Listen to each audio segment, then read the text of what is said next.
మీకు ధన్యవాదాలు తెలియజేస్తున్నా. నిన్న మధ్యాహ్నం డిశ్చార్జ్ అయ్యారండి, రాత్రి వెళ్దాం పదమంటాడండి. Thank you. అనంతపురం క్యాంప్కి వెళ్తే సంతకం పెట్టి వెళ్ళారండి. మీటింగ్కి వెళ్తే ఏమైపోయేవాళ్ళు మన ప్రాబ్లం. ఇదే సైన్ గురించి ఒక దాదాపు 2 సంవత్సరాల క్రితం మాజీ ఎమ్మెల్యే కళ్యాణ్ కుమార్ దగ్గరికి వెళ్తే ఈయన బంధువే, సొంత బంధువు గురించే తీసుకెళ్ళి అట్లాగే అమ్మ మాట్లాడదంటే బుధం తట్టేసి వెళ్ళిపోయారు, కానీ అసలు రెస్పాండ్ అవ్వాలి. అప్పుడు ఇవ్వలేదా? లేదు, అవ్వలేదు సార్. సీఎంఆర్ఎఫ్లో అవ్వకపోతే అప్పుడు ఈయన మళ్ళీ ఫ్లాట్ అమ్ముకుని ఉన్న స్థలం తగినట్టుగా అమ్ముకుని ఆయన అప్పుడు చేపించుకున్నాడు సార్.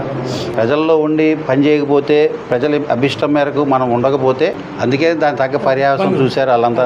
వాళ్ళ గురించి మనకు అనవసరం. కానీ ఓకే సార్, ఈరోజు ఇది మన ప్రభుత్వం, కూటమి ప్రభుత్వం, బాధ్యత గల పదవుల్లో ఉన్నాం, ప్రజాప్రతినిధులు ఉన్నాం. ప్రజలకు ఇబ్బంది వస్తే మనం భయపడిపోయింది, ఎంత డబ్బులు ఎక్కడ కావాలి.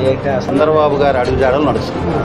ఆయన సీఎంఆర్ఎఫ్ చెక్కులు, ఎల్ఓసీలు 2-3 లక్షలు, 5 లక్షలు, 10 లక్షలు అవుతుంది. ఎక్కడ తెచ్చిస్తారు? ఆ రకంగా ఉన్న ఇబ్బందులు ఉన్న కుటుంబాలు ఎవరైనా వస్తే వెంటనే సహాయం చేయమన్నారు.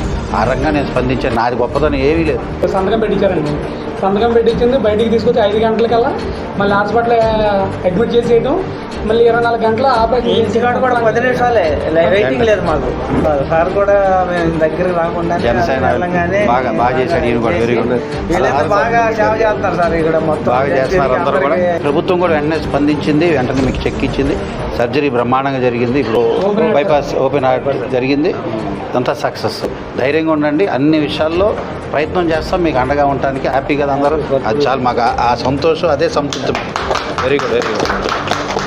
ధైర్యంగా ఉండండి. ఇది మన ప్రభుత్వం, మంచి ప్రభుత్వం. ఇబ్బంది పడాల్సిన అవసరం లేదు.